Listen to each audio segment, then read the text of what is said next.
भूत का साया जैसे इंसानों पर पड़ता है, वैसे ही वो निर्जीव वस्तुओं पर भी पड़ता है। इसका एकमात्र उदाहरण था हमारे गांव का रेलवे स्टेशन। रेलवे होते हुए भी लोग बस से सफर करते थे, क्योंकि उनका मानना था कि वो एक भूतिया रेलवे स्टेशन था। एक रात उस स्टेशन में एक ट्रेन आई और उसमें से भुवन और उसकी बीवी मलिका उतरे। पूरा स्टेशन खाली था और वहां एक भयानक शांति फैली हुई थी। वो दोनों एक बेंच पर बैठ गए। भुवन, अपने भाई को जल्दी फोन करो, बोलो जल्दी लेने आए। मुझे ये जगह कुछ ठीक नहीं लग रही। भुवन ने अपने बड़े भाई को फोन किया। अरे भैया, कहाँ हो आप? हम स्टेशन पहुंच गए हैं। क्या? मैंने तुमसे कहा था ना कि ट्रेन से मत आना। वो एक भूतिया रेलवे स्टेशन है। क्या बात कर रहे हो भैया? भूत जैसी कोई चीज नहीं होती। आप जल्दी से हमें लेने आओ। अरे तुम वहीं रुकना, कहीं मत जाना, मैं अभी पहुंच रहा हूं। भैया थोड़ी देर में आ रहे हैं। मुझे बहुत डर लग रहा है भुवन, ये ट्रेन अब तक यहीं रुकी है। शायद लास्ट स्टॉप होगा। तुम डरो मत, कुछ नहीं होगा। भुवन और मलिका वहीं बैठे रहे। अचानक ट्रेन का हॉर्न बजा और वो भयानक शांति भंग हो गई। ट्रेन के अंदर अंधेरा था। ट्रेन धीरे धीरे चल पड़ी। देखो, ट्रेन जा रही है। उन दोनों ने देखा कि एक आदमी उनकी तरफ चला आ रहा था। ज्यादा रोशनी ना होने के कारण सिर्फ उसके जूतों की आवाज आ रही थी और हल्का सा साया नजर आ रहा था। भुवन, कोई आ रहा है, चलो भाग चले यहाँ से। डरो मत, टीसी होगा वो। वो आदमी अचानक उनके सामने आकर खड़ा हो गया और उसे देख दोनों ऐसे डर गए जैसे मौत देख ली हो। वो उस स्टेशन का टीसी ही था, पर उसकी चमड़ी जगह जगह जली हुई थी और अंदर की हड्डियां बाहर आ रही थी। टिकट दिखाओ।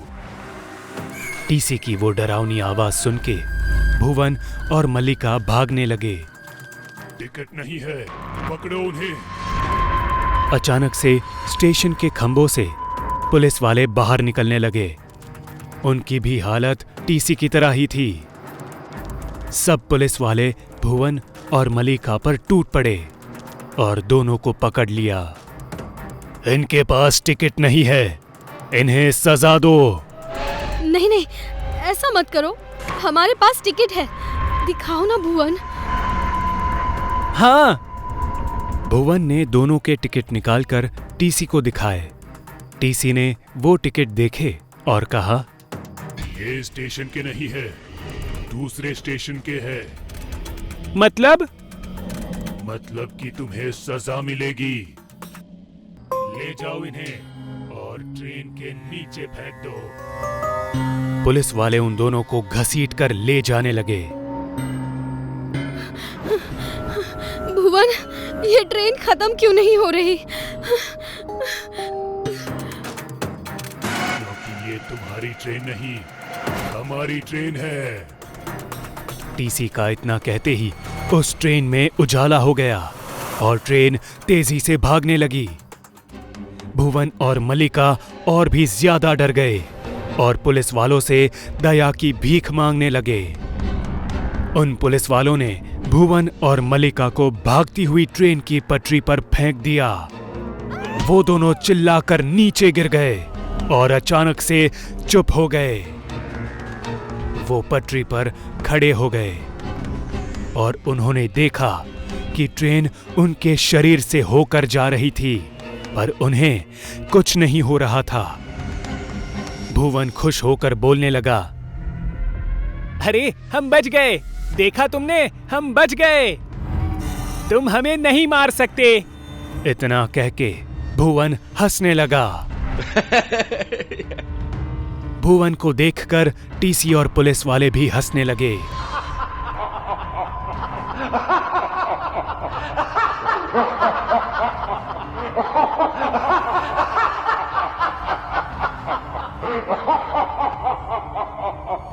उनको हंसता देख भुवन शांत हो गया। उनकी भयानक हंसी सुनकर मल्लिका रोने लगी। भुवन को कुछ समझ नहीं आ रहा था। धीरे धीरे भुवन और मल्लिका को सांस लेने में तकलीफ होने लगी और वो नीचे गिरने लगे। दोनों की सांसें फूलने लगी और चेहरा नीला पड़ गया। थोड़ी ही देर के बाद वो दोनों मर गए। जैसे ही वो दोनों मरे, उनकी लाशें ट्रेन के साथ आगे निकल गई। लाशों को जाता देख टीसी और पुलिस वाले भी भागती हुई ट्रेन में कूद गए। सबके जाने के बाद ट्रेन धीरे धीरे गायब होने लगी। ट्रेन के गायब होते ही वो रेलवे स्टेशन फिर से भयानक शांति में डूब गया और सारी बत्तियां बुझ गई। पर अचानक एक आवाज आई, भुवन, मल्लिका। भुवन का बड़ा भाई उन्हें घर ले जाने के लिए आया था। वो उस बेंच के पास आया जहां भुवन और मल्लिका बैठे थे। वो बहुत डरा हुआ था। सामान तो यही है, ये दोनों कहां चले गए? भुवन, मल्लिका।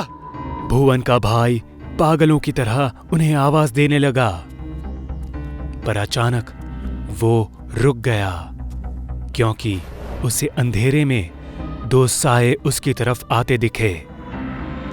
वो भी उनकी तरफ भागा।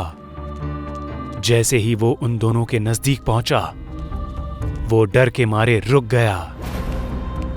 उसके सामने भुवन और मल्लिका खड़े थे, पर उनकी हालत टीसी की तरह भयानक थी। चलिए भैया, अपने घर चलते हैं। भुवन के ये कहते ही भागती हुई ट्रेन फिर से दिखने लगी।